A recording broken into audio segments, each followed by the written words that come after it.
She's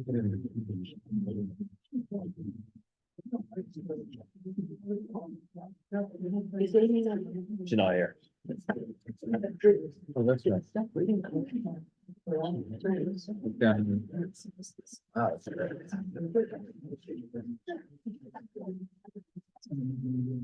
Thank you.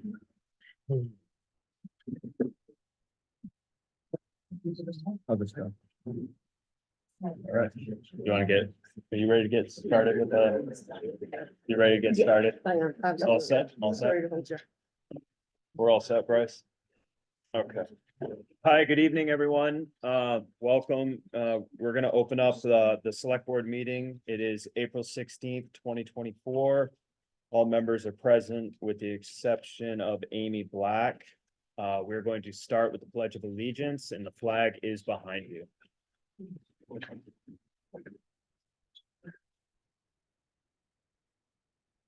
I pledge allegiance to the flag of the United States of America and to the republic for which it stands, one nation, under God, indivisible, with liberty and justice for all.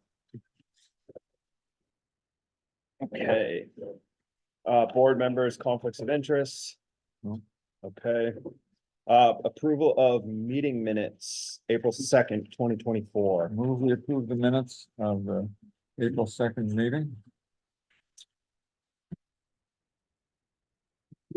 Second. Any discussion? All in favor? Okay. Warrants. Somebody want to lead us through the warrants? Move we approve account payable 48, the amount of $317,305.42, and there's a recap in the packet. Seconded. Any discussion? All in favor? Move we approve payroll number 49 in the amount of $8,079.91.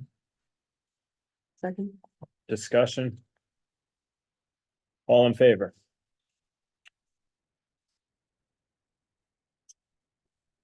Okay, Move we enter a public hearing for the renewal of Jellystone Sun NG's on-premise liquor license. we get a second? Second. All right. Any discussion? All in favor? Right. So the public hearing is open. We are considering in this portion. Again, to the Jellystone Sun NG's on-premise liquor license, which is a annual renewal. The floor is open. I think we'll probably just in similar for those who are here at our last public hearing, we'll have an opportunity for each person to speak. If you have a second comment or something else to share, I'm gonna try to wait to see if everyone else has had a chance to speak first, and then I'll get back to you for a follow-up comment. We don't have our super helpful timer that we had at our last hearing, but we're gonna stay within the realm of 3 minutes for comment. And maybe we can have a timekeeper up here just to make sure everybody's heard and everybody has an opportunity to be heard. So the floor is open for this public hearing.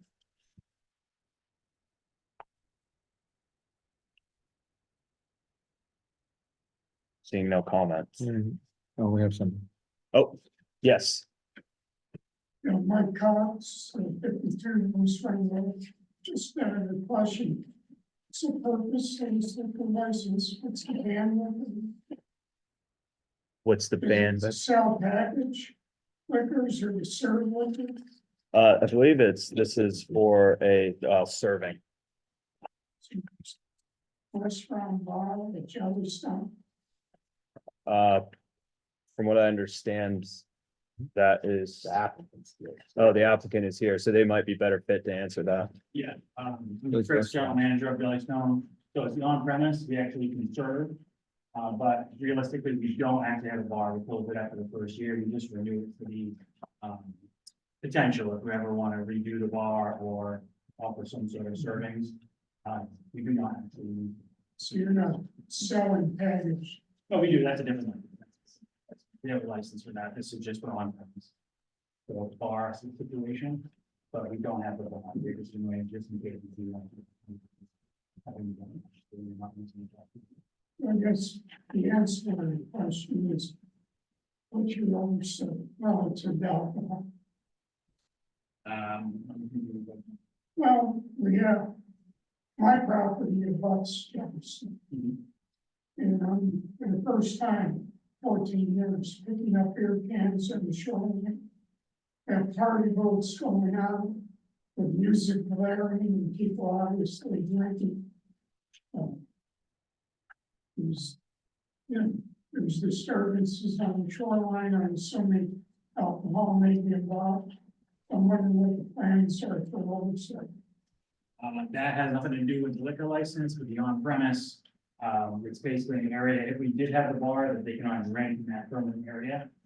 But as far as the actual campground goes, I mean, there's previous allowed people to bring them out. And we do, Well, I do alcohol is one thing, oversights and everything. yeah, but as far as the liquor license goes, like, it would be, we don't allow, you can't bring your own alcohol to our bars. But we police that area. Thank you. Somebody want- Yes, Betsy Clark, I can speak for, just a clarification, Chris, so this is the on-site permit. Will you be renewing the off-site off-premise? Yes, that's the different one, doesn't, And so you haven't done it. we were doing it at the same time, it says. Does not need approval from the town. It doesn't, to sell it, doesn't need. No, just the on-premise. It's true. Marion. Quickly to ask, do you have, with the upcoming plans in place, do you have any thoughts about starting up a bar again? Anything's possible in the future, but as of right now, we tried it the first season, it was not a success, so we aren't using it. But we are just gonna keep renewing it and check. We don't want to keep it just in case for the future. Mark. Can I ask them a Yeah. question direct? Thank No, there is no tiki bar down by the lake with a fly transport down, goes on. Oh, okay. Thanks. Yeah, Bill Messer, been in town for less than about 18 years. So in regard to, every liquor at a bar, which we tried it, but it didn't work out for the seven. That first year that they served, that's when they served at a bar there, you know, tried before, you know? I honestly don't know years before that we had it, so. It was just not successful and just. I think tied in, because it's kind of connected, you know, you mentioned about the problem with beer cans and the noise. Yeah, probably, and of course, at the campground, people are gonna have fun with it. The purposes, what control does this don't have? If this license was granted to keep things under control, because, you know, if you have a bar and people are drinking, they're gonna probably want to continue after hours and there's there, and the policing or as I think it's like said, oversight is to make sure that your participants are not going too far. Well, since we don't have a bar, it's different, like it's, you know, we off premise. We sell their bulk actually to. some of those campsites. To review the ground, I wish we can speak your mind. now. Yeah, so that's fine. You can find that. Responsibility for that, yes. We need to have in the ground. That much. It's hard to alcohol. There's not responsibility for the camp. We can go in for a license, we have, we are at a bar, and so in case you wanted to actually. Yes, and so it, That out. You want me to? so hypothetically. if we Yeah, had a you've bar got in the future, handle on it. it would be the I'm same gonna thing. stop this in a minute. Control, and we protect that area, people can't want to serve. We're the fine. No, Here, just a moment. Excuse me a second. Here, thank you. We're gonna, just for the sake to add clarity to this, Stan, do you Yeah. mind sharing? Yeah, we'd These are the like to bring findings. it back to this particular application. This particular application is just to have the right to serve liquor at a bar or restaurant. This is not a license to do anything else, and has nothing to do with whether people bring their own beer or buy it at a package store. And we have a very, excuse me? That wasn't my question, it was better, what control measures would there be at the bar, assuming this license would be granted? So the things are under control at the bars. Right. Assuming that at some point that if it is good, that, I'm not bringing my question around to Okay. serving at a, you know, selling beer or anything specifically to the question of granting the license for the bar. Right. And what I wanted to say is that we're given a very limited number of reasons that we can deny a renewal. Those of you who have the packet will see it on page 7, of the premises application. I'm going to read it. When I first came on the board, I thought it was just up to us whether we liked the liquor license in that situation or not. We're very limited in how we can deny conviction of the applicant of a crime, class A, B, or C, non-compliance with land use ordinances not directly related to liquor control, conditions of record such as waste disposal violations, health or safety violations, repeated incidents of breaches of the peace, failure to comply with provisions of a permit for music, violation of any provision of this title, determination that the purpose of the application is to circumvent the regulations, and then training. So we really have very narrow criteria. And I'm not denying any of the validity of what you're saying about people being drunk and making a nuisance. I just want to keep us focused on our powers here, which are to determine if those things have been met, and then to renew the license. Thank you. Thank you. Other comments focused on any of those areas? Yes, My name is Bridget O'Rourke. I'm a full-time resident of Blaine, Maxim Road, and also one of the O'Rourke's own property at the end of the lake towards Jellystone property. So we've been there for about 100 years. I'm gonna urge you to find a reason to deny this renewal. Although, it seems that you've been put in a position where it's difficult to do so on the proposition that there is no bar in fact in place now. But clearly the applicant is requesting this, renewal to reserve their rights to have a bar. With the proposed increase in, people attending the campsite, it would, be more feasible, I would think, business-wise, for them to reconsider their thought about having an on-site bar. But your board has been put in a very awkward position legally in that you don't have, evidence at this point before they would actually start operations to know whether or not it's appropriate to renew that.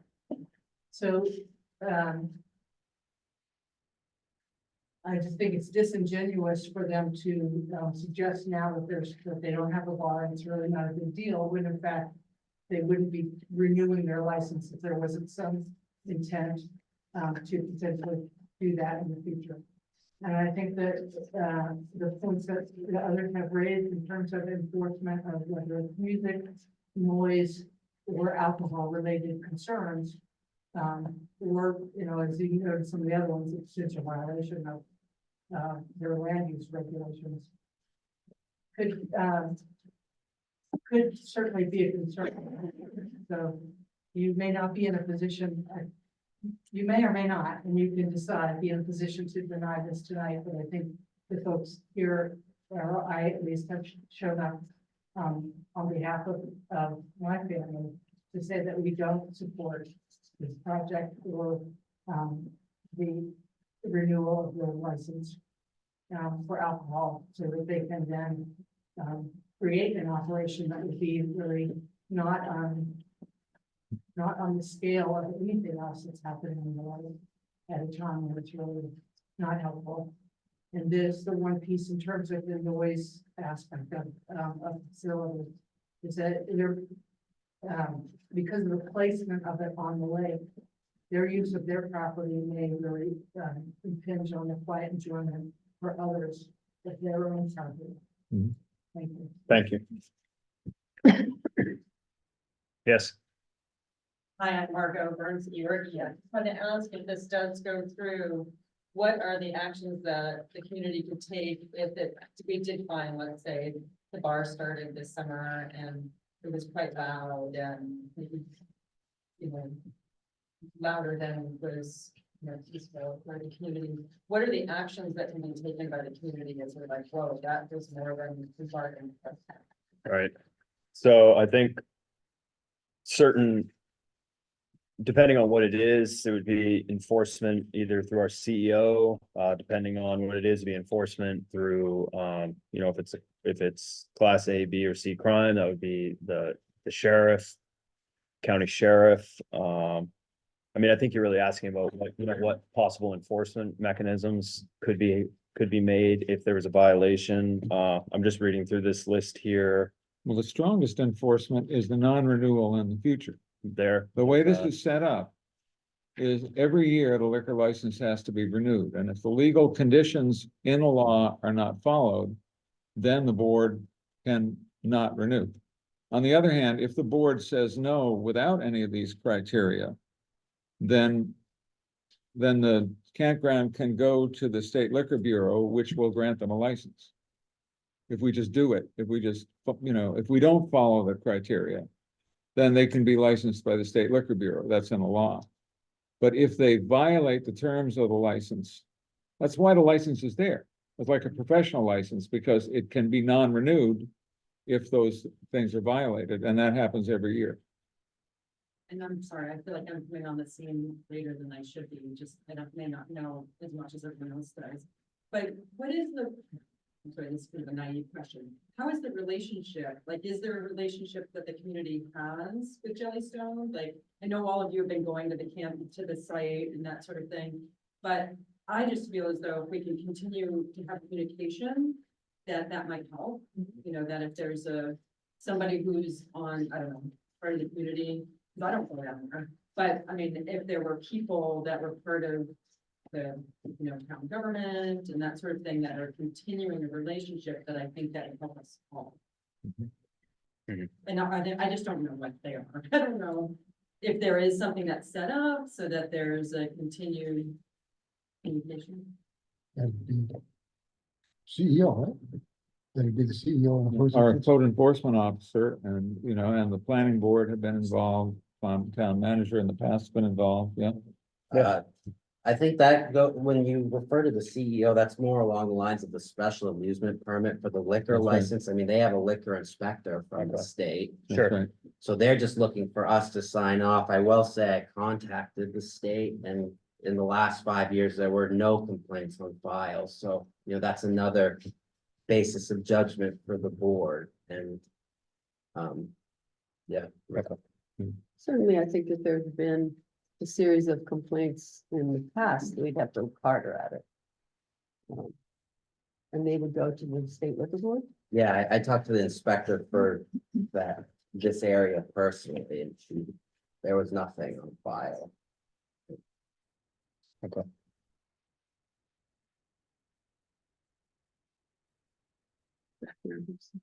Yeah, I'll make this short.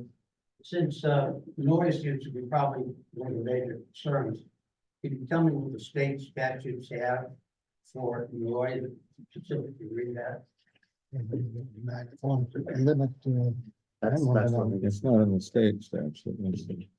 when they're in their permit, there was something at about- 9 o'clock limit, which I think is more conservative than that, Yeah, and I'm looking at the state criteria.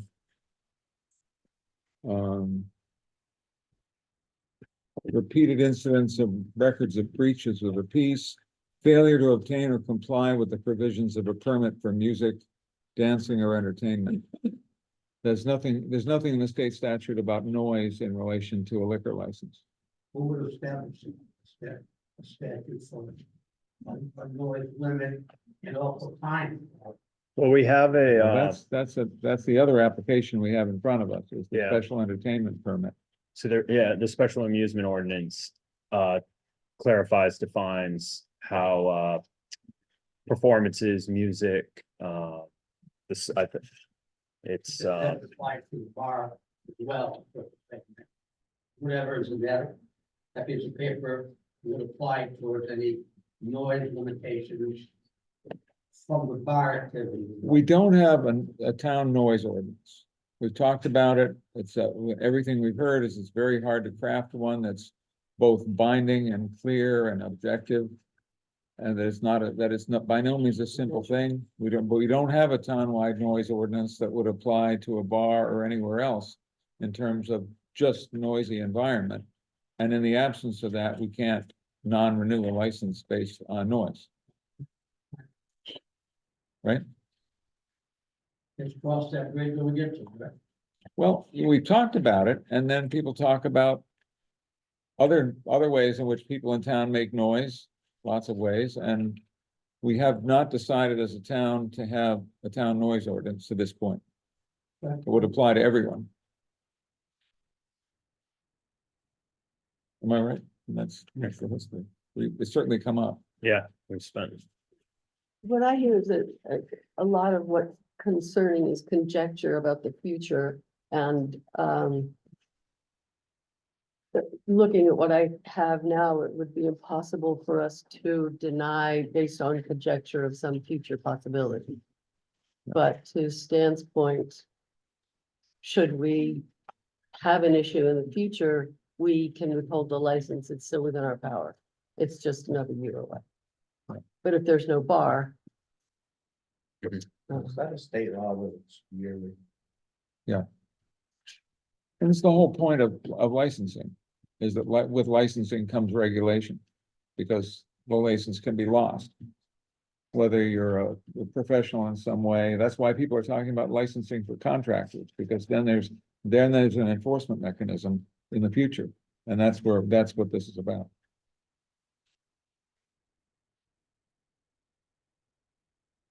So I move we close the hearing. All in favor? Okay. Do we want to make Yeah, a, move we approve the liquor license renewal. Seconded. do we do more discussion here? If there is Now any. we can You discuss. could do Any that. discussion? Or do you wanna open another public hearing for the? Well, once we have to vote We'll on vote this. on Yeah, this one. yeah, and then we'll open it. Yeah, Yeah, well, we just had a motion and action, we just had a public hearing, but then there's, in Robert's rules, there's more discussion. only if there is. It's After just us, that's seconding. us discussion. So is there any further discussion? No. Okay, all in favor? Okay. Move we open the public hearing on the renewal of the special amusement permit for Sun NG Beaverbrook LLC. Can I get a second? Second. All right, all in favor? Okay. So, We have criteria here too in the law. renewal of Jellystones and special amusement permit, similar ground rules as before, the floor is open. Any comments, questions?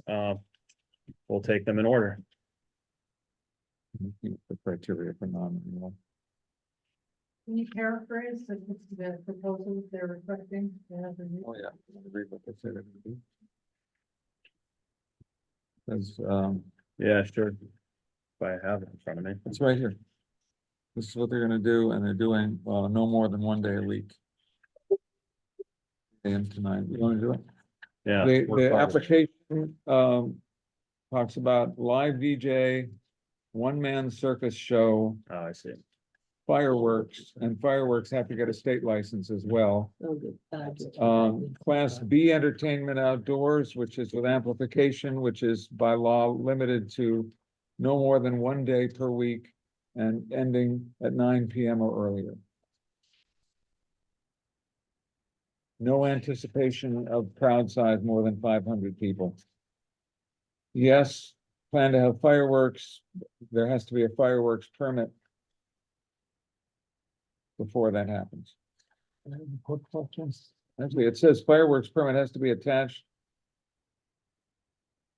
Oh, we have to get the permit 60 days before the event. Can I assume that the fireworks is for the 4th of July and that's it? Yep. Yeah.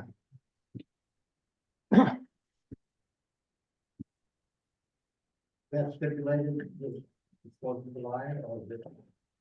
Other things, like, It reads, if you plan to have fireworks at your event, you must attach fireworks permit. Or supply the municipality with the permit 60 days before the event. so maximum frequency of how often fireworks can. It's like, It's, yes, I mean, that's how I understand that, as long, but it has to be. Yeah, I believe that to be true. What your statement is, yes.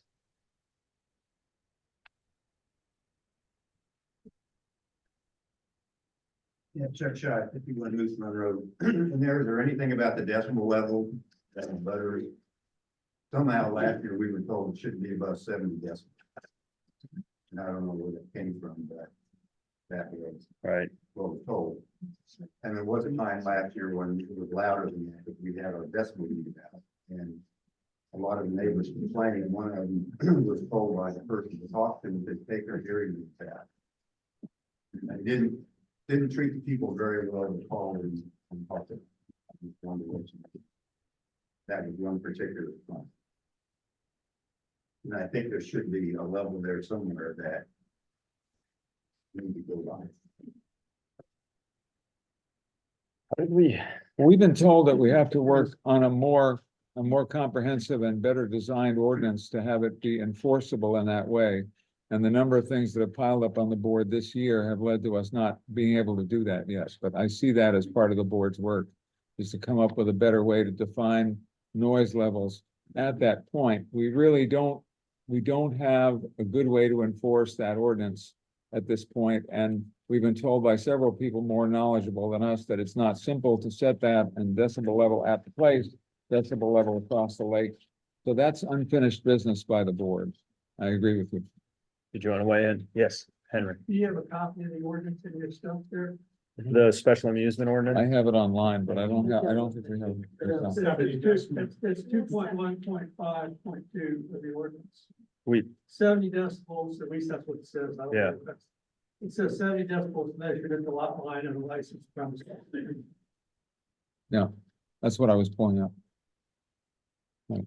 But we don't have a mechanism for, like, one of the things I thought we should do, we don't have a mechanism for having an agreed on measurement and who's gonna measure it. We don't have a constable who's gonna go, we haven't figured out how we're gonna go down there on a Saturday. We have to work out a way that can be documented in an objective way, and we have not succeeded in doing that. And I wish we had. Mike, I'd like to give a little bit of a recap here on the noise case. About 3 years ago or so, I came to this board, -2, who would not want it. I asked for a noise ordinance because at the time, Beaver Brook was constantly making too much noise on Saturday nights with their concerts. If I recall correctly, Stan Davis said to me at the very introduction of this issue, I've been waiting for a noise ordinance for a long time, and I'm glad we want to have somebody propose it. I don't And remember it that way, but I have thought about it. And- certainly. I also, when I proposed that Beaver Brook was making too much noise, this woman said to me, why don't we go to Monmouth? They're in Monmouth. And I said, what do you mean they're in Monmouth? They're one of the highest taxpayers in the town of Wayne. So I educated you, they're in Wayne. For almost a year, the board sent a noise ordinance to your lawyer, paid money for him to look into various ways of constructing a noise ordinance. And then it went to Beaver Brook for their lawyer to look at it. He really didn't object to it, but what he came back with was a size of their lots that they wanted, and the board and the planning board approved it, just like that. Within a month or two, they got that approved. And then before the town meeting of that next year, all of a sudden, the board said, we don't want to do a noise ordinance. After a year of having a lawyer look at it and research other towns who have noise ordinances, backed off and said no. And within a couple of months, Beaver Brook was sold to Johnston. So, not having had time to research it, sure, but it's been almost 3 years and noise is an issue. across the lake. And you need to look at a noise ordinance for the town that's separate from this amusement parks.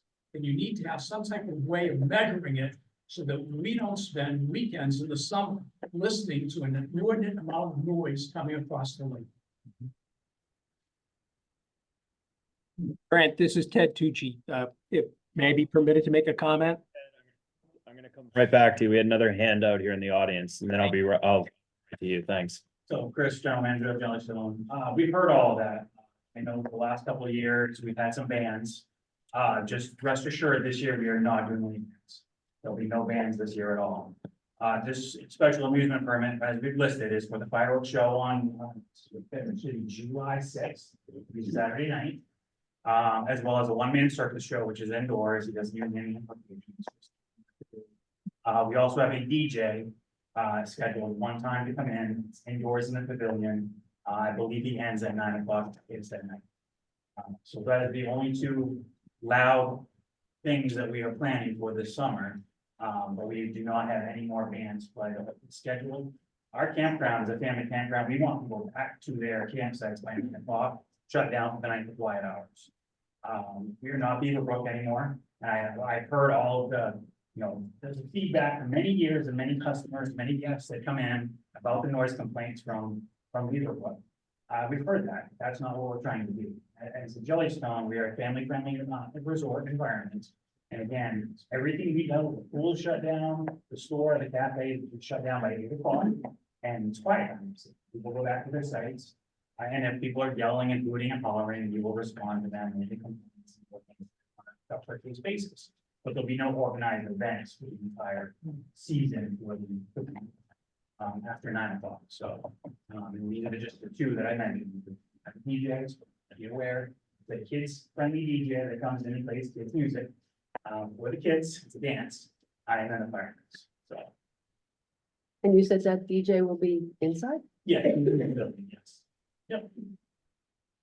Is there, I've camped before. Not typically in places that have entertainment, they're typically pretty quiet, but I know as a camper, there's usually somebody available if there's another campsite that's creating issues. Yes, we have an after hours number. I am on call 24/7. It's my job in the summertime. I Lucky have to you. be there, so.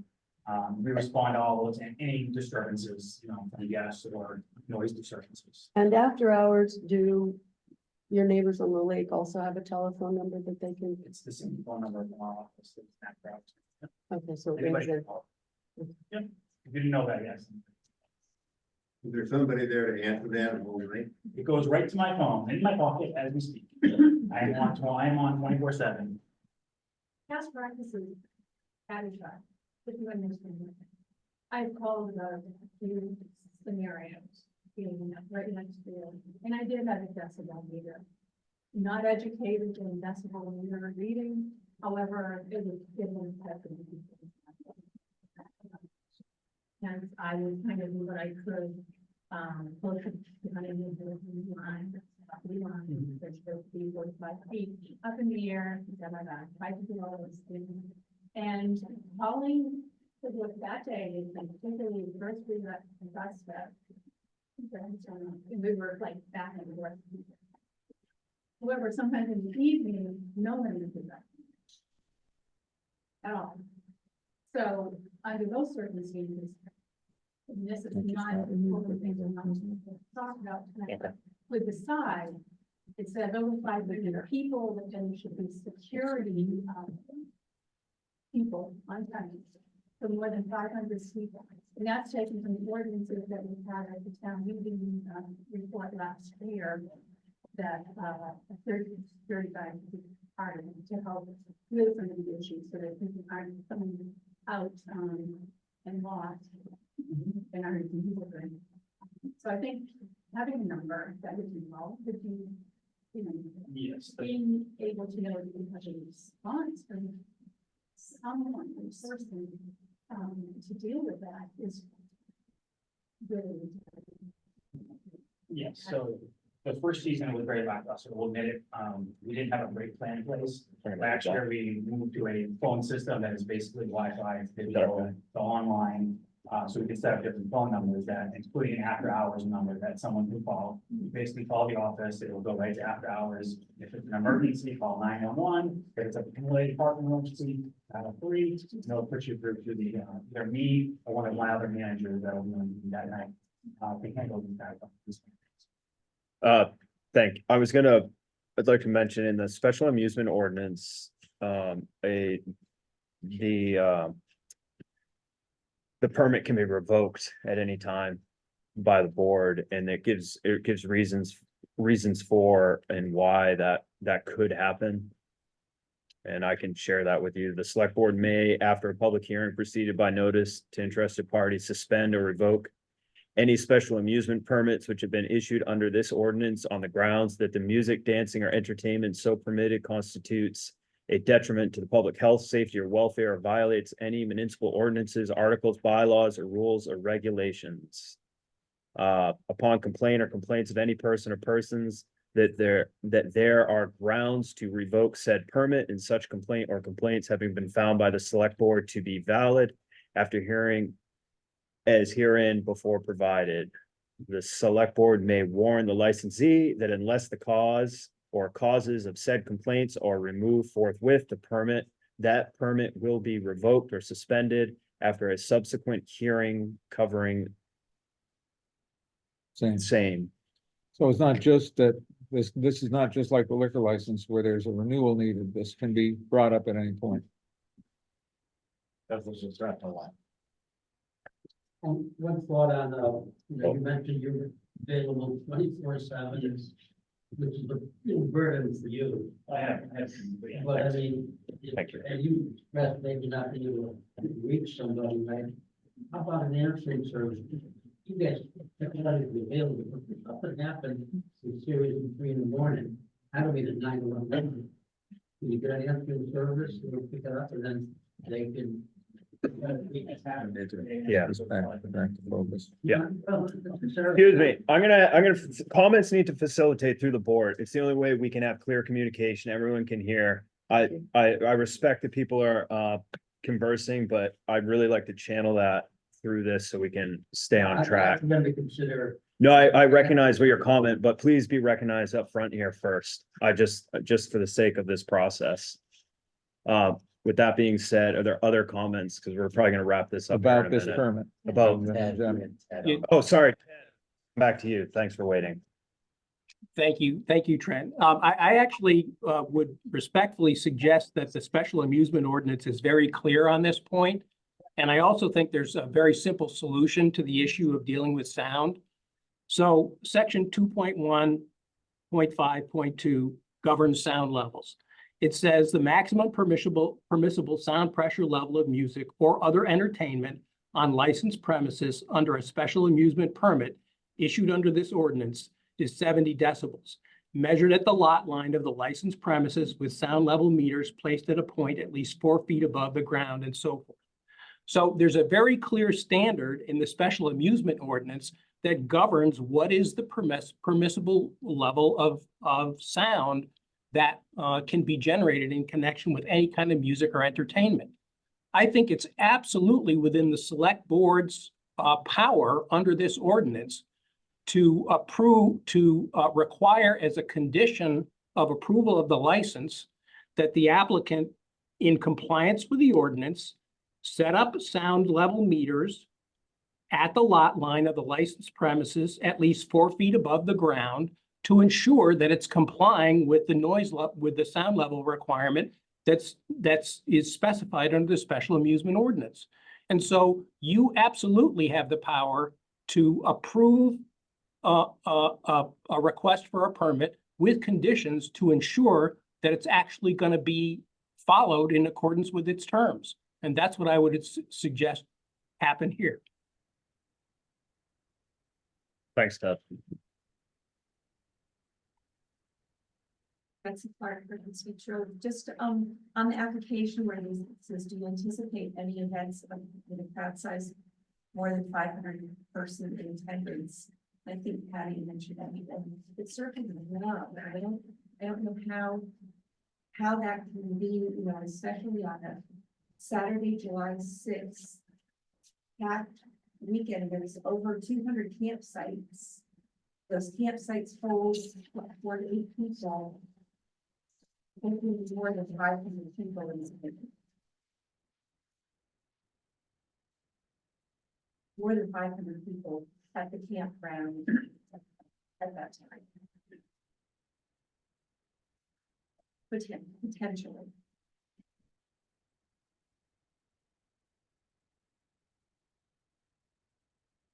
I think it's, yeah, I can't even see. What Oh, is there it it? is. 500. Here it is, the second page of the application. Oh, I see. Towards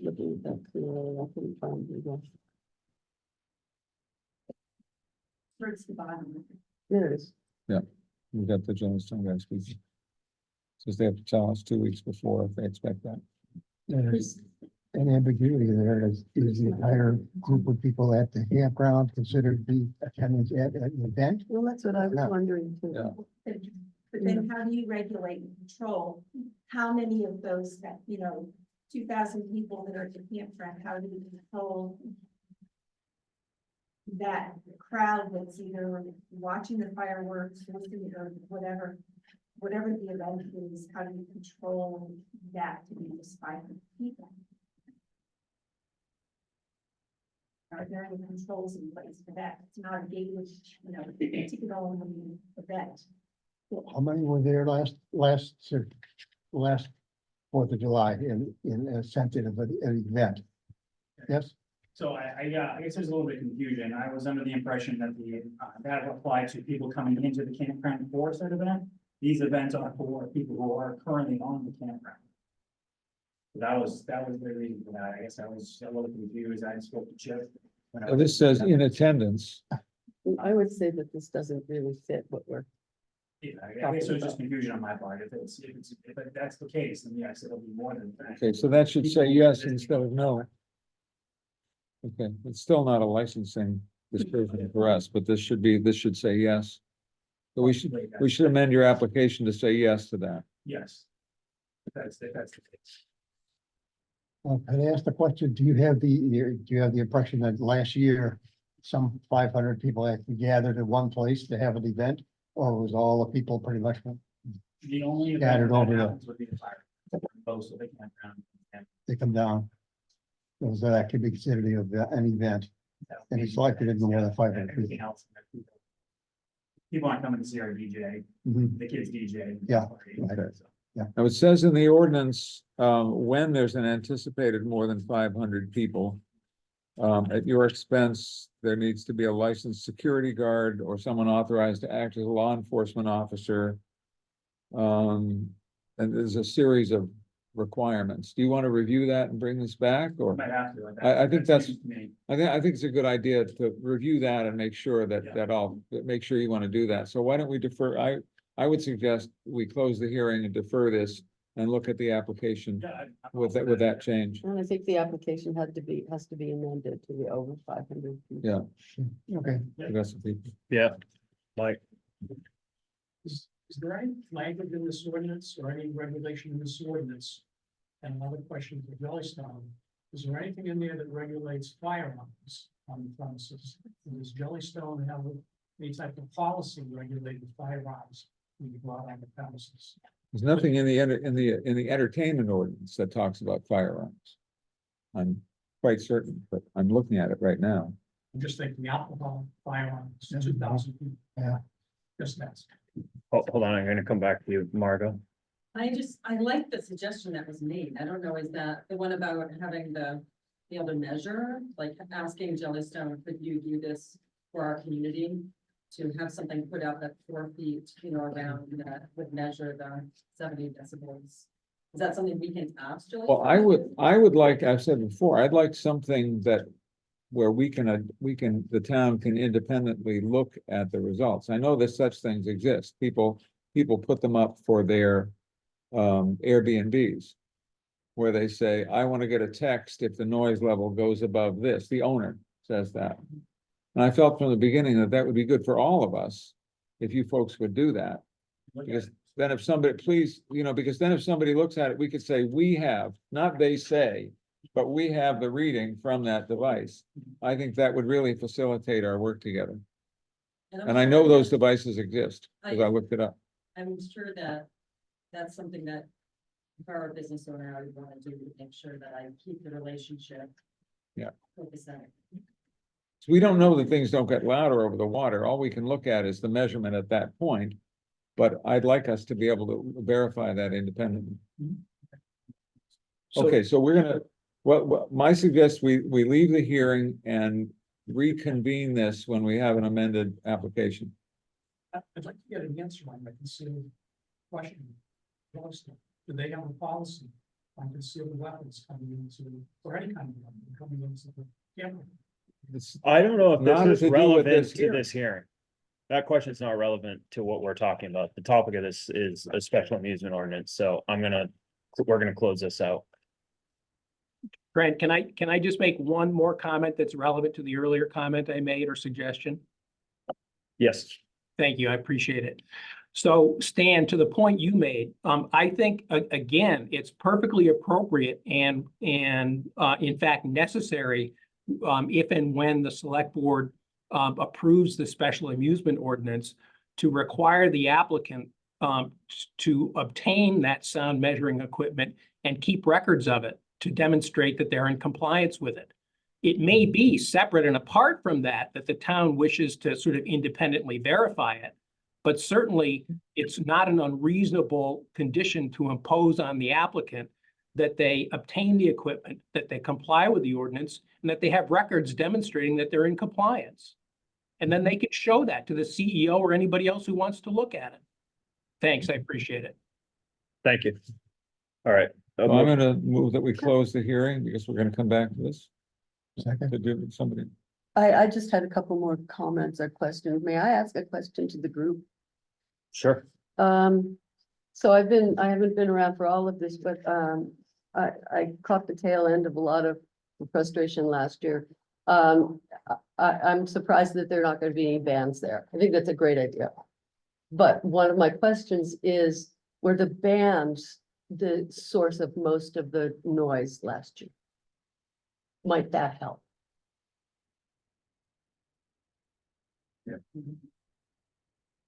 I mean, I think we have to see, I agree, but that was one thing that I heard that was very different. And then I just want to stick a plug in for the noise meters, although we should discuss it later. I understand that. And I haven't been to the campground, I wasn't able to do a walkthrough, but the campground is up here and the music is up here and the lake is down here. And a 4-foot sound meter would not capture the noise up here. So let's not just finalize and say, can you put Right. sound meters 4 feet above the level of the lake Mm. as we get into this? I Except just didn't want to lose that. thought. we're bound by the ordinance though, and that's what the That, it ordinance says says. at least, doesn't it? I thought, I'm sorry. Well, Yes, clearly we're bound by the ordinance. I thought it said at least, which means if that's the case, we have the opportunity to Does make say it a at little least better. 4 feet It above does the say ground. that. Say which, says it least. At Says least at 4 least. feet above the ground, okay. Yeah, yeah. So we're not bound by having it That's right right. down. Could be below the higher. noise level. Which in the case of the short profile. When I Yeah. put through the But word it does say appropriate. at the lot line. I think there was a motion to leave the public hearing. I'll second it. Second, all in favor? Okay, so we're, no No votes on this, no action. This is invalid. We're everyone. gonna start again. Old business, we have a climate resiliency presentation, Harold, Yeah, Harold, circle there. wherever you're comfortable and where we can hear you.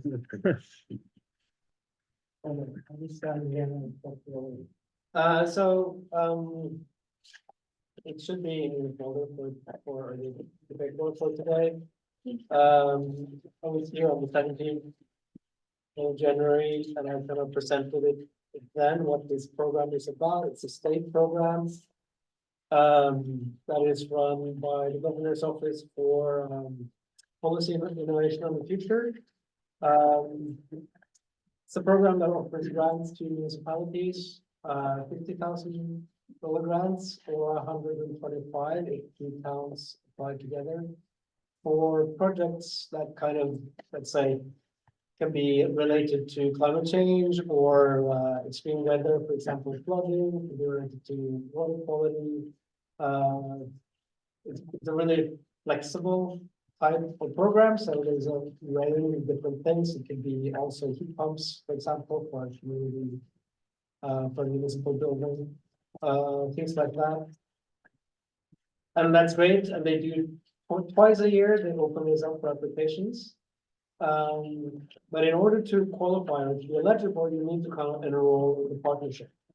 And that process kind of consists of like a self-evaluation or a questionnaire that somebody from the town and I can do together. It's like a desk job. And secondly, there's a community workshop, basically where it's a kind of like a public town meeting where people can come and discuss basically decide on what the priorities are for the town. What types of projects would meet those priorities so that you can bring together what type of projects you would like to apply for. So it's not really just, somebody decides what the idea is and then you're going to apply for it. There has to be a certain process where different groups, perhaps if there are different committees, for example, working on different issues within the town, can come together and attend this meeting to decide on the town's priorities. So I've included here kind of an outline what I kind of see as a reasonable way of doing this. I worked with the towns of Mount Vernon and the town of Vienna, and I just enrolled them at the end of last year. They just submitted their first 2 applications, actually 3 applications, and one of them was successful for a road infrastructure project. So what I would like with this meeting is, first of all, from the select board, if they are in general agreement with kind of the timeline here. I mean, it's obviously flexible, but I do want to make sure that by the time the next grant opportunity opens up, that we kind of done our homework, so we're ready to apply. The other thing it would be great to have from the select board is to have a contact person, somebody I can work with, either in the select board, a town staff member. It can also be somebody from maybe from a town committee who works on issues related to climate or impacts, let's say, of the climate change. And then and I would also be great if we could have a tentative date for the community workshop. As I put in the timeline here, we get to have that around June, July. And once I have that date, it's easy for me to start planning backwards, include the people that needs to be involved in the process and so on. And finally, from basically anybody who wants to be a part of it, they can give me their, my contact information is here. Send me your email address and say, I'm interested in knowing more about this. I will do some active outreach as well and put up some posters around town and so on, so people kind of know what this is. Kind of the public outreach part of this is kind of getting talked to as well. Yeah, so I think that's it. I'm here to also answer any questions that you might have about that list. Can you tell us, and I'm sorry if it says it in there, what Mount Vernon and Vienna are doing? Yeah, so Vienna started because they've had a lot of, well, I guess most towns have had a lot of issues with flooding, or roads flooding out and culverts that are undersized. So they actually applied for by getting enrolled, they were eligible to apply for a main DOT grant, like a stream crossing grant, and they got that grant. But how should I put this? Vienna is a small town; they don't have people who can kind of work on implementing that grant. So they actually sought some kind of staff capacity to work with the Mile River watershed to help them manage that process. So that's what they're doing. And Mount Vernon Community Center, they're flooded with people. So they're actually doing a lot of renovations on the community center to make it less prone to damage from flooding. I guess they will continue to flood, but less.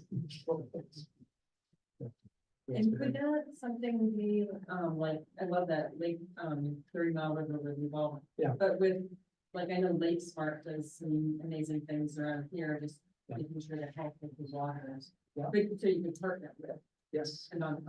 absolutely. Actually, that's a good thing. Exactly for that they can bring expertise and capacity that I don't have, and that the town may not have as well. So that's a great way to kind of do that. Yeah. Yes, so.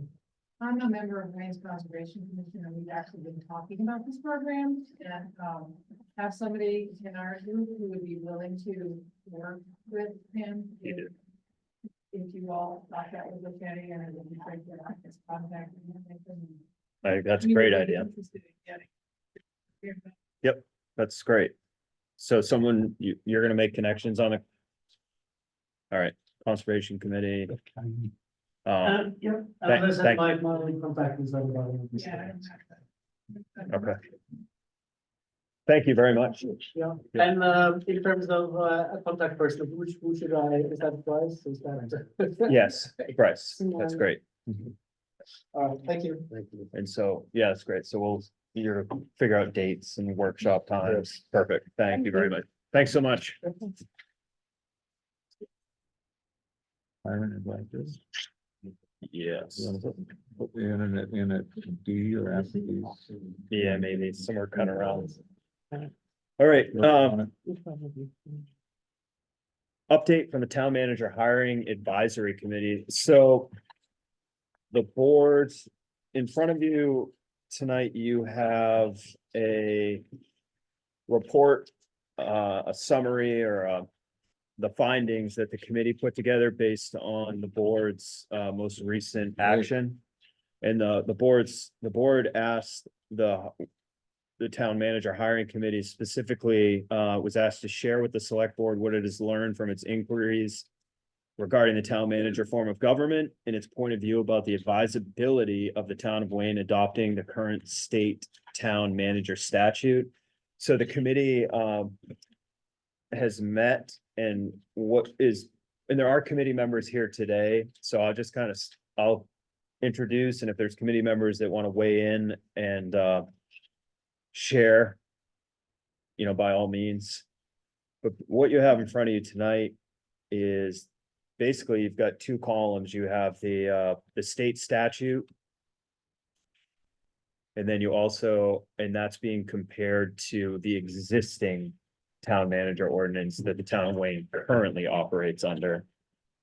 I'm happy to go through this sort of line for line, but if there's something that jumps out at you immediately, we can respond to that. And then also if there's any committee members that would like to contribute to this conversation. So really the point of this is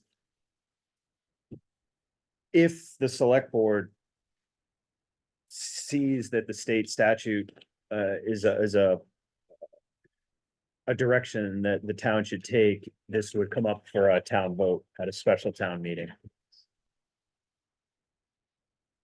So that's kind of that's the chronology of Can I ask this. a question? Yeah, sure. This is great work. Thank you all. I thought one of the other issues with the town ordinance, and tell me if I'm wrong, is that the town ordinance is based on an invalid state statute at present, because the state statute was changed. That's another issue Yes, with the current town exactly. ordinance that would either a good need point. work or invalidate it, right? I don't see that on the list, but I understand that to be where this discussion began, right? Yes, that is, or, It's based on a repealed state Again. statute, correct, We discovered. so, Yeah. so that makes the current statute questionable as correct. we go forward. Yes, that's a great point. Because that's an important issue too. It's actually the column's number one on the. Oh, right hand because, of the box. in other words, doesn't stand as it stands now, but it could be rewritten. Right. Okay, thank you. That So, makes yeah, sense, in order For it to work, it needs extensive review and rewrite, right? because there's the conflict between all of the pancaking of ordinances and state statutes being repealed and. Right. So, And yes, I'm very moved by number two, the pro, which is that the state statute has had extensive review through the statute process, which makes it, what's the word, more challenge proof. That's More something that robust we would legally. create ours more robust legally than if we created our own, which that's a very strong argument for me. I also like what you all have said about the treasurer, because I think the arguments that we've heard about the treasurer needing to be an independent financial voice are very important. Not because I have a concern about anybody's pilfering from the town, I just think on principle, that's an important thing. So I really like what you all have done. Well, what about other people? Are there any representatives here of people who, from the committee who have anything further to say? Ed, Hazel, Tori, Betsy, Mary Ann. Dennis, right? Is there controversy about any of these? Excuse me, myself. Is there controversy about any of these? I would, I think one point that maybe was raised that I think is reasonably answered in the state statute was maybe losing some, there was an idea that maybe by adopting the state statute, there could possibly be a loss of sort of home rule control organizational structure. However, once you go through the state statute, it seems to be very clear that you can adopt this, which is kind of the foundation of the organization, but then over time, if needed, there's still what I perceive to be opportunity or ease of writing ordinances to reorganize the structure, whether, to be determined. Yeah. So I think that was a point of question. I think, trying to think of other areas that we debated more than others. I think one of the questions that that comes up is the way the powers and duties are laid out for the town manager would be who the town manager supervises. So in the state statute coming right out of the gates, I'm looking at you because the town manager would oversee the fire chief, which is an example of something that's not currently. But something that we could change if we chose to. And that's what, and there's those two, yes, exactly. So that's a difference, so that was a question. Or, a point of discussion. Ed, And Trent, I just want to make a comment. I think it was brought up several times in our meetings that it provides the opportunity for the town manager to have more supervisory role, relieve the select board of some of that currently has been your responsibility and takes it away from you or allows them to take it over, but gives you more opportunity to be concerned about policy in the community. And that's the benefit that I think most of the members saw in the state statute procedure. And yes, it does offer some flexibility if we chose to have it, or with regard to who supervises the fire chief and the treasurer. State statute does give that authority to the town manager. right, It can be right, changed if we so deem to want to do that. right. In the meantime, I think it's been legally vetted very thoroughly. It's important. And so it gives us some protection in this litigious world. Yeah. With still some flexibility. So, well, and Lloyd, now that you asked me that question, in this document on the second page, concerns and questions were raised. So that would reinforce the conversation. Some we've already touched upon, fire chief, treasurer, and then does the select board want more control over staff? And that's related to how the statute, I think it very clearly limits a select board member from, I don't know what the word, directing staff members. All of that has the conduits through the town manager. Yeah, and I think for a select board member to direct a staff member is something that's not just in the statute, it's in the MMA manual, it's in a number of places that we're not supposed to act as individuals as select board Right. managers, any more than a school board member should call up a teacher and say, stop teaching this book. That's just not helpful. And I was thinking of this whole question of supervision. If we were in a if the select board would be in a supervisory role over the town office staff, for example, who we don't see at work. this doesn't make any sense to me. I think that the treasurer, there are reasons to think of the treasurer separately and. But outside of that, supervision should happen by someone has experience of the person's work. Mhm. Which the board doesn't have an opportunity to do. Yeah, that's very clearly stated in this. Good. Mark, I'd like to know why the town manager position is usually falls under a contract position. Why we're bound by some contract to pay the remainder or whatever, if you don't renew by a certain time. right, Do we have to be under contract with the town manager? That's an interesting Salary question. employees? no, I think it's a good question, as far as. I mean, I don't have a direct answer view on No, it's if not- we have to It's tonight. not in that ordinance, right? I don't know. I don't Is believe it, it is it in that ordinance, Hazel? in the statute. Certainly the form of the contract is up for negotiation. What provisions are in the contract is something that needs to be looked at very carefully. In terms of what the timelines are and what the responsibilities are, and that's something that should be negotiated and vetted. The question in my mind is whether you hire somebody without a contract. Right, because it's. It's a matter of the labor market. I would think it might have something to do with the fact that we're not an organization with lots of managers and therefore with an HR department and a general way of doing business that covers all of our managers. It's just the one position. I would, because the things in a contract basically cover a lot of the things that a manager in a corporation would have. Well, I guess I'm just not familiar with how many people work under a contract as salary employees. Well, that's it. It says the town manager shall hold office for indefinite terms unless otherwise specified by contract. So I don't see here, unless somebody else does, any requirement for a contract of any particular kind. Otherwise, for an indefinite term, unless otherwise specified by contract means that it's up to us, what if any kind of contract would be involved in hiring. That's the way I read that, unless someone reads it differently. If we follow the state ordinance. So then the question would be what our personnel, our general personnel, rules and regulations cover a town manager Would as well. apply, And yeah, if they would, then, as with any other employee. That's how I read this, and I agree that that's something that has to be looked at very carefully as we look at the next hire. Yeah, and I think for timing purposes, the town manager hiring committee.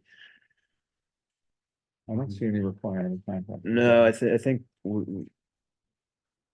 our thought, the committee's thought was we would more or less take some time off until perhaps this had an opportunity to go before the voters, and then if it were approved by the voters,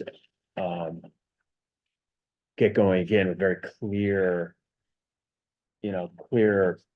definitions of what the town manager job description is. And I believe during that stage, I think we would take we would investigate the contract pros, cons, that discussion in more depth. the other thing that I think might factor into this is that if other town managers in other towns get contracts, then in order to attract good applicants, they may assume that we're gonna give them a contract that would be parallel to what other towns would do. Otherwise, they might go to the other town that gave them a good contract where we don't have anything special. But it would I still don't be know up to us, I'm sorry, Yeah, I just don't know, but that would be something to look it at. would still be up to the board to say, you want these terms, but we're not prepared to give you those. We're gonna give you these terms in a contract. It's a negotiation, right? Agreed. Well, I'm gonna move that we follow the recommendation of the committee and bring the state statute form of town manager to a vote in June. Okay. Okay. Any discussion? Isn't there a time issue with that? Yeah, so I just want to clarify that. Well, it would have to be at a special meeting, but did we find if we can have a special meeting 5 minutes after the regular meeting? Well, it has to be within. So we would, I think, 90 days before the next town meeting. so I think the idea is. We would have a special town meeting immediately after our June town meeting. We'd Right. open it, vote on, make a vote on this. And then we'd be 90 days. Yeah, in the requirement advance. says we have to be 90 days before the following town meeting. It doesn't say that it has to be any distance after the regular meeting, so we're too late to hit this town meeting, regular town meeting, but we can close the town meeting and open the special meeting a minute later. Apparently, that's what we can do. We can vote on it. It's ridiculous, but apparently we can vote on it in June. Yeah. Stan, isn't the reasoning behind all this is to allow any new select board members Right. to operate under the new procedure, and that's why. Right, the select So board the members would public be knows a lot. elected under the old ordinance, but then we can shift to the new ordinance, and that would apply to our hiring, I think. So I'm moving that we add, that we bring the state town manager plan to our special town meeting. To be held, How are we having a special town meeting today? Less than 90 days before the real one? For this particular ordinance to go into effect, it has to be 90 days before the regular town meeting. It's only specific to the town manager ordinance. So to clarify that, if we do it immediately after our annual town meeting. That is 90 days before next, it's a year. It's 12 months, but Yeah. it's 90 days before next year. This special town meeting we're having today, is that 90 days from our regular town? That's a different Sorry, kind of different. special town Yes. meeting. Oh, I'm sorry. Are you talking about the vote today? Special town meeting today. Yeah, At the vote. Yeah, that's a different, Is that less than 90 days to our regular one? that doesn't apply. the 90 This- days only has to Yeah, do with the sorry. town manager plan. Yes, ordinance. it only Okay. applies to this. That's a very specialized thing in the law. And we just had to Alright. figure out the right way to do No, it and it's- get a lot of people voting, and this is what we're gonna do. It's Yeah. confusing, but it's okay. It's very. part of the Okay. problem is So that we- if we're we electing have a motion. select board members, it Motion, has an effect on their jobs. So Okay, can you repeat that motion? the motion is that move that the board brings the, follows the recommendation of the town manager hiring advisory committee and brings the state statute form of town manager to a vote at a special town meeting. I think we had it. We had a second? I was just, I seconded. Okay. Let's So we were in should this. we say when So is it- to be held, right? Should we designate the, Well, I don't I want to was just say that thinking- because maybe we'll get a legal opinion that says we have to do it in July or Right. something. I'm just saying at a special town meeting, Okay. so that I think that, if something comes up, we can still do it. second? All right, any more discussion on that? All in favor? Okay, great. Okay. Thank you, committee. Thank you all, committee. Thank you Thanks. so much. Yes. Oh, it's been a lot of fun, right? All right, Learned a lot. Well, we're blessed to have had such a wide cross-section of the community be part of this. It's wonderful. yeah, it's good. So we have an update on 100 Acre Wood land transfer to KLT. The last time, or in our last meeting, we were discussing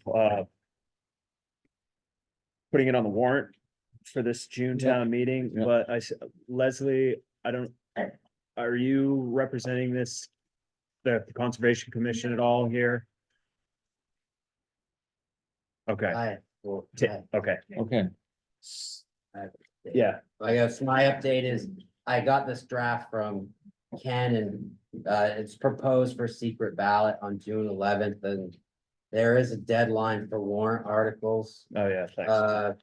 It says, if an article is to be voted on by secret ballot referendum election, the question must be forwarded by the municipal officials, the selectmen, to the municipal clerk at least 60 days before the election day. And we're 56 days Okay. from. wait, secret ballot, I'm sorry, it could be two different things. It could be secret ballot on the Tuesday. Or it could be secret ballot voting during the town meeting. You're talking, was the request to put it on the referendum ballot on Tuesday? Well, it's to, or by secret It Yes. was proposed by secret ballot and we're within 60 days. So we've of- missed, we've yeah. missed, we've missed the We've timeline missed for it. that. So the only way we can do it is to do it at the town meeting, at which time we can do it by secret ballot within the town meeting, but not as the referendum. Okay, well, it is what it is. Yeah, and I think. That lets us have discussion. And I think Ken's coming back he'll be here for our next meeting, so we'll review this one more time. Yes. Okay, But if we can't, we can't. yeah. Okay, great. We're gonna add a internet update tonight. Stan. Well, every time we think we have the information that we have, something else shows up. This is, I think, actually something that some people in town are gonna be excited about and some won't. But I think it's something that the board should bring to a vote and have people decide. I wrote up an extended thing, but I'm gonna try to do it more briefly. Our decision tonight is not whether to accept this proposal that we have, but whether to bring it to a vote. And I would really like to stay focused on that. There'll be people in this room who are for it and against it, and there'll be, if it comes to a vote, there'll be plenty of time to hash that out as there was last time. The board decided not to bring Spectrum's proposal to extend internet service to 20% of the households in town that are not now covered with a town subsidy. And then 2 days ago, we got a proposal from Consolidated Communications, a very different proposal, and I'll outline that. They have, through their Fidium Fiber subsidiary, they've contracted with the state to build a fiber network for the town of Fayette. And the reason that the state is contracting with them to do that is the town of Fayette is not covered by high-speed internet at all, and therefore comes up very high on the state's criterion list for funding. We are very low since we're 80% served by cable. Fidium got a hold of our internet consultant who we dealt with them through, and they said, we're interested in building a fiber, while we're in Fayette building a fiber network, we're interested in building a fiber network to cover all of Wayne, not just the unserved parts of Wayne. And fiber is as far as I can tell, the gold standard of internet technology, and the one that's going to be the most useful into the future, better than what we have in a lot of ways. And I can get into the detail, but I think that'll be part of our discussion if we bring it to a vote. Now, the other option, they want the town to subsidize this. The subsidy is not clear yet, but before we even start negotiating with them, I want the board to decide whether this is something that, if we can come to a reasonable figure, we should bring to a vote. And I think, personally, I think we should, because we had a 72 to 28% vote to build a townwide fiber network after much discussion at a much higher figure than this is going to be. 2 years ago, that was contingent on a state grant, which we didn't get, but the reasons are the reasons I see this as being worth bringing to a vote, seeing what the citizens want to do, is this would improve internet service for everyone in town, A. B, it would provide competition for Spectrum, which would put downward pressure on prices and upward pressure on services. C, it would bring high-speed internet service to the 25% of roads and the 20% of people who don't currently have a high-speed internet option. And so, and D, there is the state program, the BEAD program, which may, by 2029, is projected to have enough money to, by 2029, connect people who aren't connected, but that doesn't improve the service to any other part of the town. So that if the BEAD program connected us up, then 20% of the town would have a fiber internet network, and the rest would continue to have a cable network. So our consultant said to them, this would have to be under $500,000 to do the whole town to be competitive with the Spectrum thing. I don't know what their number's going to be, but having negotiated kind of endlessly with one thing after another, I think we should at least decide before we go anywhere with this, whether bringing this to a vote is advisable. And I'm not saying that we would decide, I just personally don't think five of us should decide not to bring this to a vote, since the town voted almost 3-1 to do this in the past.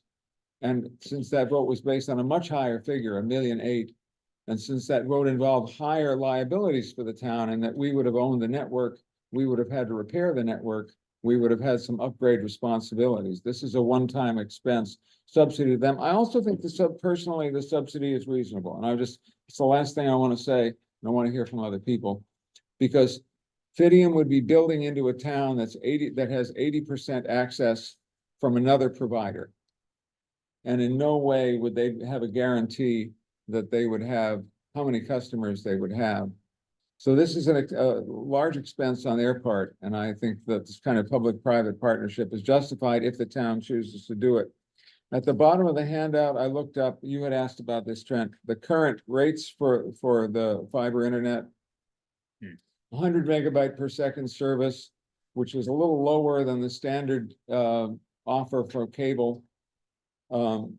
Is $25 a month for the first year, and then $45, the service goes up from there.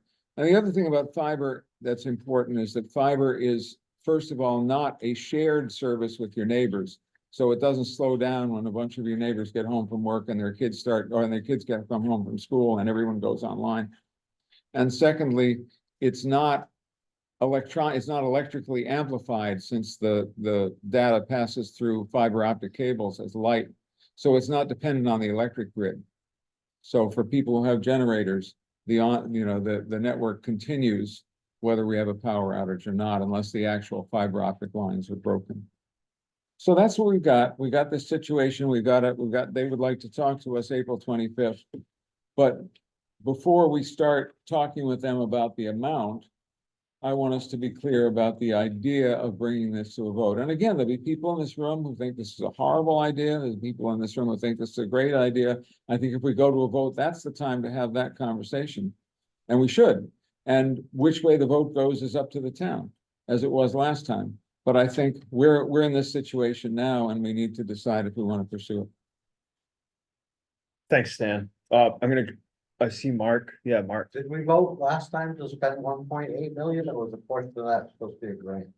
The whole cost of building that network was $3.6 million. Okay. And the town voted to bond up to half of it, if we got the other half in a grant, which is 1.8. And was going to be bonded over 20 years, and that we didn't get the grant. And that, that would have brought with it two other concerns. One was some of the cost of that 1.8 was going to be paid through user fees. And that would have been a problem if people hadn't signed on to the network. So our take rate was going to affect us. In this case, it only affects Fidium. And if there had been some kind of failure of equipment, that could have come back to the town too. That's not an issue here either. And how many years ago was that? That was, I think, 2 years ago, but with COVID, my sense of time is just, anyway. So in just 2 years, we managed not to spend 1.8 million, and it's come down to maybe 500,000. This new, because, Wait a little longer and it might come down again. well, there's always the possibility. It's just Fidium's going to be in Fayette building this. And I think my belief is this is a one-time opportunity. I'm not sure of that, but my belief is there's that opportunity. The longer we wait, who knows what's going to happen? And there's no way of knowing. But I think this is worth voting on. I want to talk, I think that right now I'd like to kind of turn to the board in terms of Stan's That's just my opinion. proposal, which is, So I'm just one of five. how does the board want to move forward? Do we want to bring this to the vote in June? Assuming we can come to a reasonable amount of money. Do you have any sense as to where their number might end up? I saw that it was communicated that they had to come in under 500,000. Our consultant said that to them. I don't know we won't know until we know, but I don't want to talk about the amount of money if people have already made up their minds they don't want to do it at all. I don't think, it won't be less than $500,000, and it would be borrowed over time. I'm convinced of that, but we can talk money, but if people don't want to spend if people on the board don't want to bring any amount of money to a vote for this, which was my sense about the other proposal, then why talk about the amount? Right. And they said, we can't wait, till our next meeting, we'll know that we'll have this discussion. Well, somebody else is gonna have to negotiate with them if we don't make a commitment to do it. I've been working on this for 6 years, and I'm just gonna take a point of personal privilege. I'm not entering another negotiation without knowing if this is something people wanna do. Any of you are free to do it. Yeah. But if the board doesn't make a commitment to going ahead with this, if we can come to bringing this to a vote. Right. Then I'm out, and anybody else can pick it up there. I don't usually talk that way, but No, I understand. 6 years is enough. Right. Well, and the question tonight, what I think you highlighted is. The question is. Based on the evidence, based on the past, based on the percentages, 72 to 28%. In favor of spending that package is, it's leading itself to say that. What I'm trying to say is, I was hesitant on the last proposal. This proposal somehow feels different because of what we're getting in Everyone return. benefits. You said We're paying a similar amount potentially, and we're all beneficiaries of that contribution, which somehow feels different and is different. Absolutely. I agree. It means that the town gets an upgrade, not just. Right. They just won't come in for, Right. 20% of the unserved houses, and maybe they'll come back for us. So And the my, town gets a non-monopoly situation. Yeah, Is the other That's upgrade. good. And Mark, yes, we could wait for the BEAD program, which would mean that we might not have to pay anything. But we might have to wait till the end of the, What's until like 2020. Livermore Falls is getting fiber optic through the whole town. How'd they get that? Like, didn't somebody just decide to- Towns that have low levels of coverage get state money. We failed to get our grant because we have 20% of our town So they're has going, no access. Towns that have 90 or 100% of their town have the money and they're getting it for nothing. Oh, every. And that's why Fayette is getting it. Got it, like, aren't we just gonna get it? Without But- spending? I mean, isn't that the question to ask? If we don't subsidize it, are they gonna come back in 5 years to the town?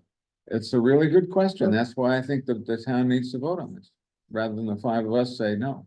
The state might come in with their program. The state and federal have a program called the BEAD program. And they've said that they'll come in. And They Stan knows about Fiber it, network for 20% of the town. yes. But we could be waiting up until 2029 if everything flows the way they say it will. We could run out of So money. I there's mean, that option. There is no knowing what's gonna happen. There's no question. For me, more than 70% of the town having voted to do this, I don't see how we as 5 people can decide not to bring this for another vote. Well, and I think that's the point. If 70% said they did, but we know that there's people who don't want to, maybe there'll be so many people who don't want to that And it it won't gets pass. voted out. That's 70% of the town or 70% of the people attending? 72% of a large attendance at town meeting, which is what we've got for democracy. voted to do. Henry, If the plan of our town government is that the legislature is the town at the town meeting, then I don't understand what the rationale would be for not allowing the town meeting to consider this. My point of view, exactly. sure. And let people decide. That's what we Does have. the board want to take a vote on this right now? Yeah, I guess we have to. I want that. Yeah, let's take somebody want to make a motion? A board member? Exactly how it should be worded, you probably move, we authorize time. Can't, do you want to be mentioned as being authorized? to do What I that? would suggest is I move that we bring Fidium's proposal to a vote if a reasonable subsidy figure can be negotiated.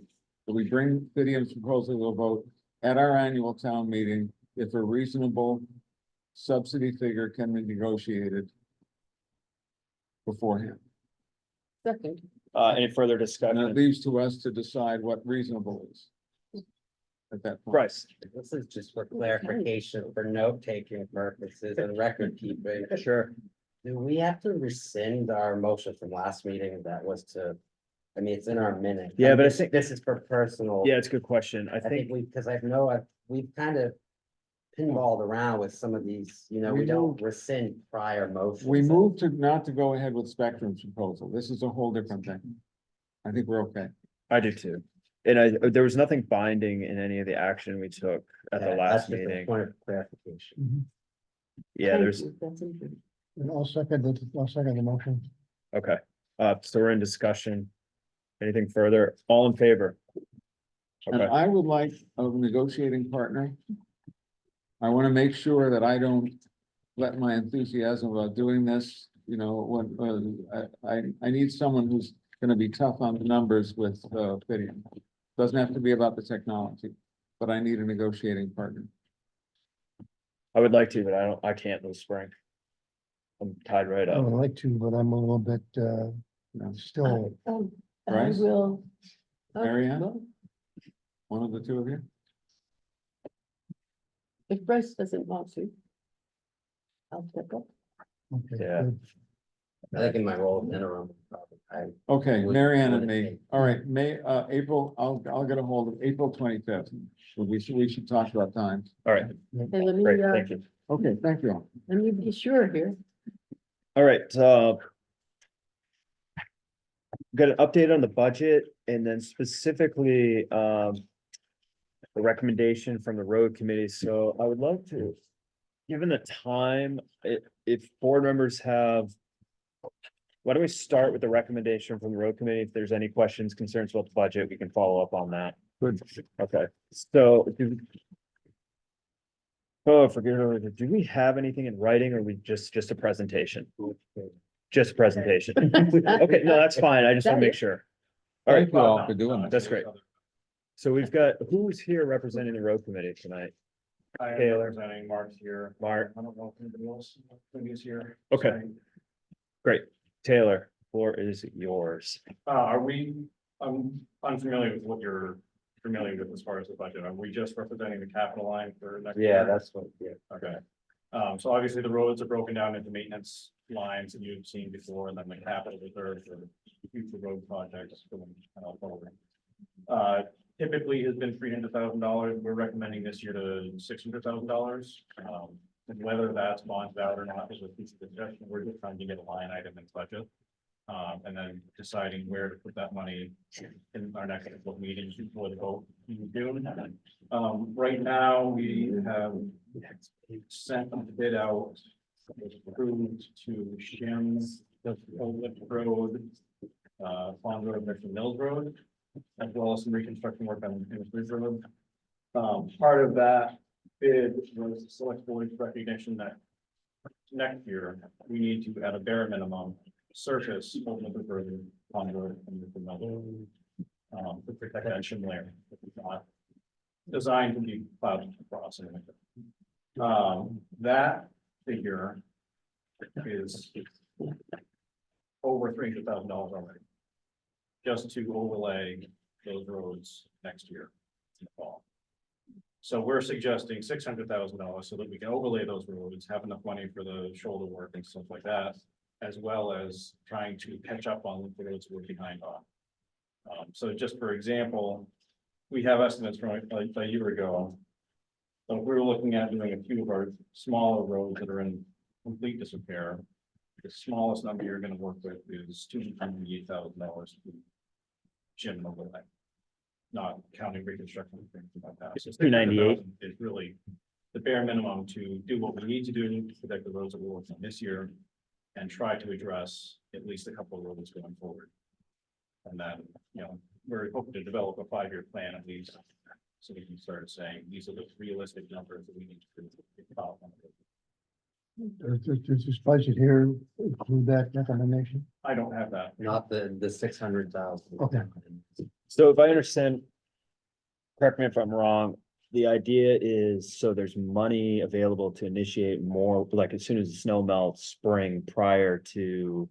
We're talking about getting a bid out for this fall. So right Right, but we now, have the money for this fall, correct? this, Or that would be in the Right. proposed so we got a bid out 300, sorry. this spring for this spring's work. Right. Which is gonna be approximately $300,000. It's gonna use up most of our account that we have now. So we need to bare minimum last time. Right. Right. And that is just to shim those roads and do some reconstruction on Industry Road.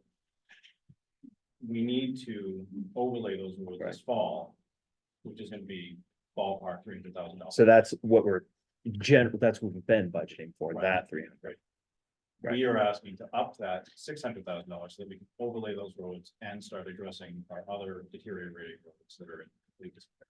So with the need for the additional 300 would be to not have to wait for June 25 to budget more. So you can, it's for next year, spring, June 20. it's for spring road work. It can be for fall road. Sure, And we okay. can do this all as one bid this fall and really get moving and not. Okay. Oh, okay, okay. They've already been abused through plow seasons as it Okay. is, so I mean, it's. So not necessarily. Okay. I Not understand. necessarily, no, Okay. this is, typically, we've been paving in fall. We've Yeah. kind of gotten off of our schedules. We're trying to catch up this spring and fall and get back on track and then get back into that fall process. Yeah. It's challenging because of the June town meeting and you don't get your money till June. Right, A lot of it is, a lot of the contractors already right. booked. So Well, that's kind of, that's what I was asking. It's like cash flow thing. Yeah, The people who have their March town meetings have already gotten in ahead, you're Right. saying. getting your money That's late, then. No, I get it. can I ask the same question in a different way? We have $300,000 in here. It's already spent. Yes. We can't do anything else in the spring. And we want to be able to do something in the spring. We're doing the The 300,000. 300,000 in the fall, Right. but but Well, that no, leaves let me, us, let me back up. So we have a reserve account now that has $300,000 in it, plus or minus. okay, That money is spent for this year Right. on a project that needs a follow-up in the fall to preserve it. There's no money budgeted for that project in the Spends that. fall. and There's nothing. spends that, Yeah. right. And then we have nothing. So then we can't do anything all next spring. And we're back unless to that. Right. So then we wait for the next town meeting for 25, 26. Right, and we're still gonna be behind that. So we're trying to get a jump and get a few of these smaller roads done. Then we can focus on a project and get associated costs together to budget for 25, 26 on supplier to road projects. Do you have a timeline for the 5-year plan? Hopefully by June. That's on the agenda, the next few road committee meetings too. And that's a loose, I mean, it's gonna be a loose plan. If things deteriorate, if we get floods and washes out the road. Certainly, We don't wanna be held to it. We wanna have a ballpark of but it's saying, good to be able to see. this money is not gonna keep up with, we started that, what, 10 years ago? We started $300,000? Yeah, but somehow in the last like 3 years, we missed 2 years paving, we didn't do anything. So on top of the fact that it's not really keeping up with the progressions, we're all. Oh, 300,000, yeah, that's an ancient number. We're still working on the same 300,000, we know the cost of dump. So if we were gonna, Keep getting roundabout. just to give an example, if we were going to reconstruct Berry Road on the lower end, where it's really falling apart, on a bridge especially, that project is $236,000 long. So we're trying to get caught up on some smaller stuff that we can get done and then move on to projecting these other projects as they.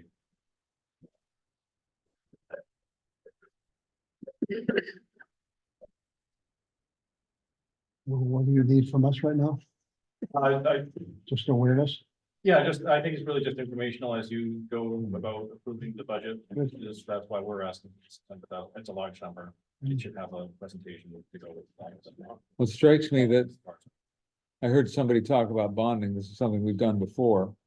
When, so we just gotta look at the budget in terms of. Yeah, current I don't versus future. know enough about it. We started talking about that on our committee. I don't want to dive into that here and I say think- if we need to do it, or we don't need to do it, but I think that having that figure in everybody's heads, No, you're right. we're gonna talk about it more at our next meetings.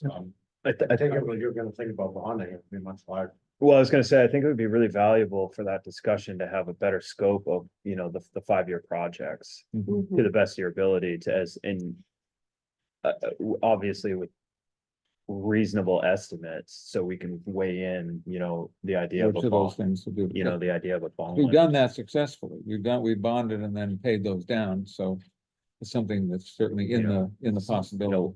I think it would better inform that discussion to determine. So I don't It know would how, help inform that discussion if we knew what the bond rate might look like. Mm. yeah, is that something that you can help out with? In contact with the banks. Yeah, Okay, because last time we did it, the bond rates were so low that it was not a significant issue, and now they're up. There's no question. Well, municipal bonds way up, I mean, they're pretty. Well, I'm just assuming everything floats with the Federal Reserve, but maybe that's not true. We should find out. Okay. That's an assumption. You're right. We got someone. Do we wanna- Back. We did our borrowing for 5 years. Yeah. which is Short term too. Gary, You could save a road if you wanted to, and that's Berry Road. You could fill get the crown back in down there where Tom Skeens is. And people come off that road and go into the dirt every year. I don't know if you realize that. Then if you go up by the Revolutionary Cemetery, you guys keep repairing it, and you don't do a good job. It's a crappy job. every time. And you don't have the crown, no crown, water collects. And then down there by Tom, it's almost 3 inches deep. Right, and that's why it's on the list for one of our major road projects. Yeah, but you don't need to do the whole road. Just that- No, yes, that lowest, like, that's what that number was. It's the lowest. well, I think for tonight, we're talking sort of the immediate future, but then I think the ask for the committee to expedite any sort of, that long-term plan, I think would be really helpful. It's put the pressure on you folks, to get something to us. Is there anything further from the board on No, this? just gratitude. Thank Yeah, you all. no, I appreciate it. So I don't think we need to vote on anything about this tonight, but in budget committee and so forth, we can address that. And We have time. we don't have votes on anything else in the When do agenda, we- that's the budget, right? Yeah, anything further on the budget? That's all I put in there. Nothing much has really changed, but I did give you guys like an estimated tax impact. Just for a rough review.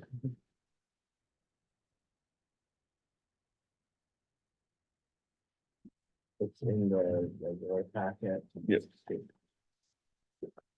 Those are off the figures that Amy and I have put in. Again, our mill rate is subject to change because of the revaluation. Right. Okay.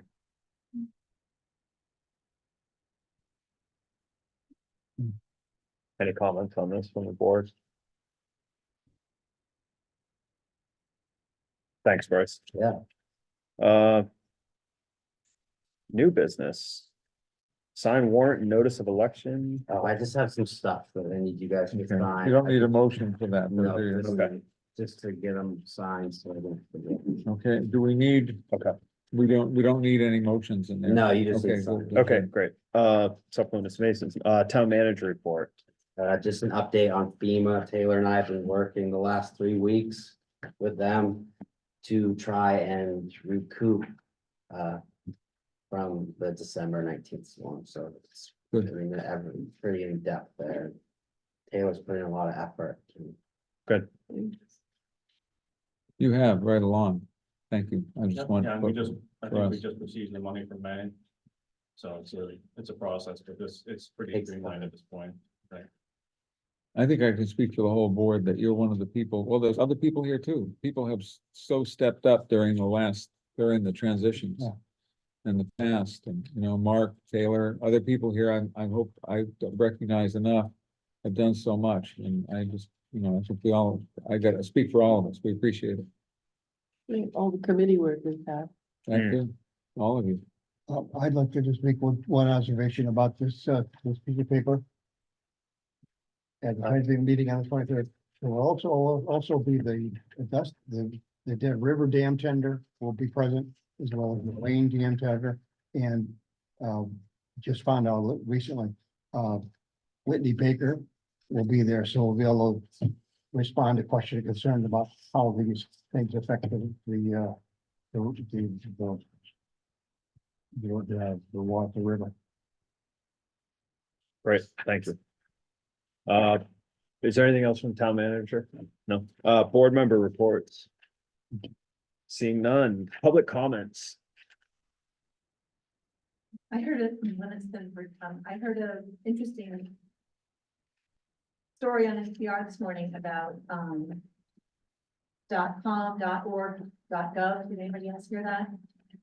They're recommending strongly that everybody, all municipal websites adopt a .gov ending to, preserve election integrity and to counteract misinformation. I mean, there's an explanation here that the federal government runs the domain of .gov. So when you see a website that ends .gov, you can be relatively assured that that is the real information. If That's a good point, and we don't have that. .com or .org, it's easier to create a fake website and put out misinformation. So of course, I immediately check to see what Wayne has, and we do not have .gov. And it's a relatively, it seemed from the little news clip that I was listening to, it seemed like not a big deal to change, but it could make a big difference in security. Sorry, Bryce. No, it's absolutely right, and I think if we, I'll just add to that, if you're exploring that, if we have not registered the .com, we should. Because no matter what you register, people are gonna type the .com without thinking. So- Or .org, right? We have .org now, but I mean, if nobody has registered WayneMaine.com, it's fairly cheap to Right. just register and put a forward on it. So I think I want to add to what you're saying, that we should really own all three. So that people don't wind up mistyping by mistake. That was the advice I was given in the past for my own work, and I think that's very important. Yeah, thank you Thanks. for that. That's Thank very you. important. And then it's time on too, so Yeah. time to reach after the 2 days in advance. Right. Our town email is continuously under attack by scammers, so it's stuff to think about. Any other comments? Seeing All none. right, move we adjourn. Hey, thank you, everyone. Seconded. All in favor? Aye. All right, thank you. That irritation has the right to review. Not wanting this to go on. Hey, Gary,